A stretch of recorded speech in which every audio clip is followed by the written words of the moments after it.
Assalamualaikum warahmatullahi wabarakatuh. Baiklah, saya Risha Yelvika, NIM 18036041. Pada kesempatan ini, saya akan mempresentasikan outline seminar literatur kimia saya yang berjudul Sintesis Karbon Aktif dari Batang Jagung untuk Absorpsi Limbah Ion Tembaga dengan dosen pengampu yaitu Bapak Umar Kalmanizar, MSI, PhD. Bab 1 Pendahuluan. Latar belakang.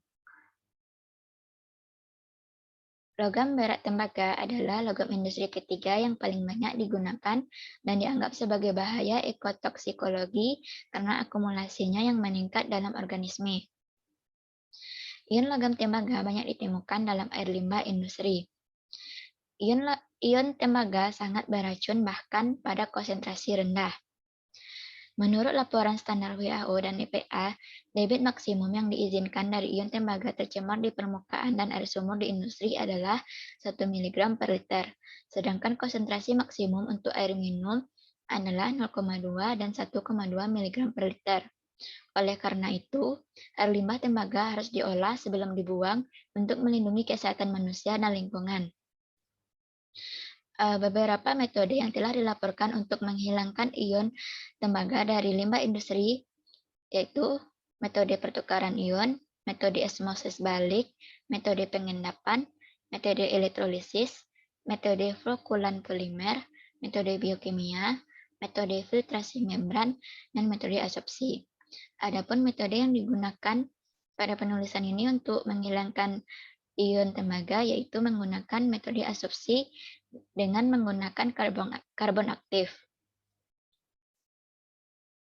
Karbon aktif adalah karbon yang sudah mengalami aktivasi baik secara fisik, kimia, maupun keduanya. Proses aktivasi ini menghasilkan luas permukaan karbon yang lebih besar, struktur karbon yang berpori terbuka, dan kapasitas absorpsi yang lebih tinggi. Daya absorpsi yang tinggi dari karbon aktif berpotensi dimanfaatkan sebagai material pengolahan air limbah.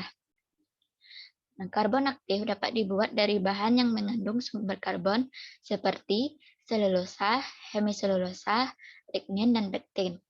Adapun sumber karbon aktif yang diambil dari penulisan ini ialah karbon dari batang jagung. Batang tanaman jagung merupakan salah satu limbah hasil pertanian yang mengandung selulosa, hemiselulosa, dan lignin dengan presentasi kandungannya 42,6% selulosa, 21,3% hemiselulosa, dan 8,2% lignin. Nah, alasan pemilihan batang jagung ini karena batang jagung banyak tersedia di Indonesia. Kemudian, untuk mengurangi pencemaran lingkungan. Karena pada saat musim panen, batang jagung biasanya dibakar, sehingga pembakaran tersebut menyebabkan pencemaran udara. Nah, dari kandungan dan keadaan inilah batang jagung diolah menjadi karbon aktif yang dimanfaatkan sebagai material pengolahan air limbah ion tembaga. Selanjutnya yaitu tujuan dari penulisan. Yang pertama, menjelaskan tentang sintesis karbon aktif dari batang jagung. Yang kedua, menjelaskan tentang absorpsi ion tembaga dengan menggunakan karbon aktif dari batang jagung. Adapun manfaat penulisan ini, yang pertama yaitu memberikan informasi tentang sintesis karbon aktif dari batang jagung. Yang kedua, memberikan informasi tentang absorpsi ion tembaga dengan menggunakan karbon aktif dari batang jagung. Selanjutnya, bab 2, tinjauan pustaka. Yang pertama yaitu limbah ion tembaga. Nah, limbah ion tembaga ini berasal dari limbah industri, pemrosesan kardus, peleburan pembersih logam, cat, pigmen, pertambangan, rendaman pelapisan listrik pupuk, bilasan pemurnian minyak bumi, bab kayu, dan etching. Nah, adapun mekanisme pencemaran dari limbah ion tembaga ini yaitu limbah cair ion tembaga ini berdifusi ke lingkungan melalui aliran tanah dan air yang menyebabkan pencemaran lingkungan, di mana ion tembaga ini sangat beracun sehingga harus diolah sebelum dibuang untuk melindungi kesehatan manusia dan lingkungan. Selanjutnya, karbon aktif batang jagung.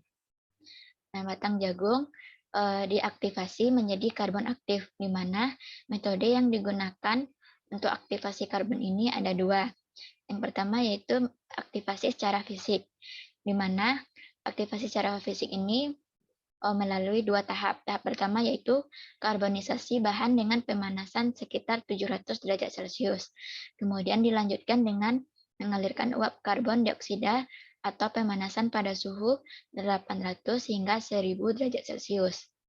Selanjutnya metode secara kimia, di mana metode ini mengkondisikan bahan dengan dehydrating agent kuat dan dilanjutkan dengan pemanasan pada suhu 400 hingga 800 derajat Celcius.